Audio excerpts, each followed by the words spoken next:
from crypto to real estate, a lot of investment funds and exchanges are suffering what an economist like you would call a liquidity crisis, but we would say are running out of money. Now, I wanted to ask you, because I know you spoke about one of our favorite economists when I saw you at Kilconomics. Are we having another Minsky moment? And could you explain what that is?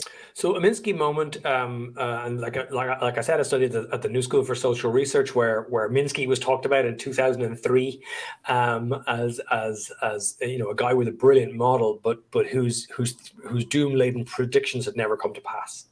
So it's very interesting. That's how I was introduced to him. And when the Irish crisis happened, I was like, oh my God, I know exactly what's going to happen here. And I pulled out the Minsky stuff. And I started writing articles for the newspapers. And they were going, how is this guy so prescient? And I'm like, dudes, I'm just translating what Minsky says. It's not anything original. So the Minsky cycle essentially is a theory of expectation driven credit bubbles. The line is that credit creates its own reversal. So basically, you've had a historical crisis in the past and everyone forgets. Right? Everyone just forgets. So it becomes easier for entrepreneurs to fund projects. And because the economy is growing, those projects and the loans based on those projects get paid back. They make money, they sell whatever the projects are for, and then things improve. All of a sudden, then credit gets cheaper. Expectations become unanchored, and these entrepreneurs, these say property developers or whatever, they start selling houses to each other. Credit's cheaper, so it's easier to get access to, and then all of a sudden everyone's caught up in a mania. The economy begins to rise. As it begins to rise, everyone goes, prices will always rise. This is amazing. This time is different.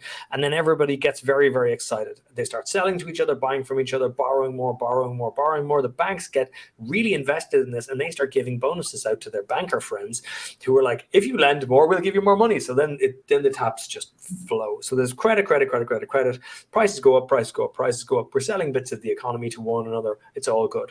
Things reach a point, and this is the point that's called the Minsky moment. This is the moment where everyone turns around and realizes, oh my God, I can't actually service any of these debts. In fact, not only can I not service the debt, I can't even service the interest rates on those debts. That's what's called a Ponzi condition, or the Ponzi phase. When you get to that point, something happens. It's a thing. It doesn't matter what the thing is. It's always something. In Ireland's case, it was Lehman Brothers. In every other previous crisis, there's always one. But essentially, people go, better sell this stuff, and then they realize there's no one to sell to. At that moment, the point of euphoria, the Minsky moment, turns into a point of absolute chaos and collapse. And everything basically just falls. Asset rates fall. The banks pull in. The guy who was throwing money at you yesterday is all of a sudden, has turned into the hatchet-faced bastard that he always was, not going to give you any money again. Asset values fall. Unemployment rises. The banks get into huge difficulties. What initially appears as a liquidity problem, we can't service these loans because the solvency problem, the value of our assets and the value of our liabilities is totally different, and the equity in the banks is destroyed. There's only one thing to do, and this is what Minsky calls big bank, big state. The state has to step in and bail out the banks. In so doing, it basically bakes in the conditions for the next cycle, because the bankers and the property developers and the government class, they don't actually bear the costs of their actions. A few rich fellas get the golden parachute, but basically the institutions stay as is. And what that does is that bakes moral hazard into the system. It teaches the worst actors in the system that when it really comes down to it, it'll be grand, right? And that's a big problem, because the only thing that happens then is everything gets bigger and they just wait for everyone to forget. A quote from the philosopher John Gray, "Nothing is ever learned for long." Very, very good quote.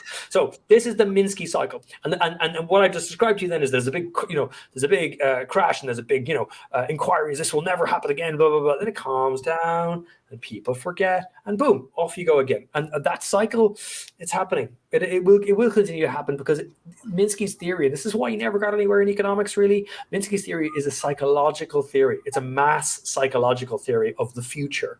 It's a much wider and deeper understanding, isn't and you it? can't mathematize that. You can't mathematize that into the linear equations of modern economics.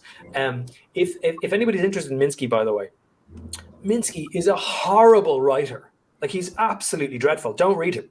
Like, he's rubbish. Like, I've suffered through all of his books. Do not do this. Trust me. There's a book by a dude called Daniel Nielsen.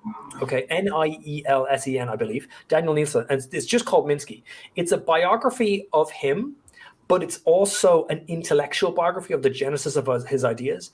It's a brilliant book. It's only about 200 pages long, and I highly recommend it. And even if you don't want to read that 200 pages, stability breeds instability is basically Minsky and the most famous phrase.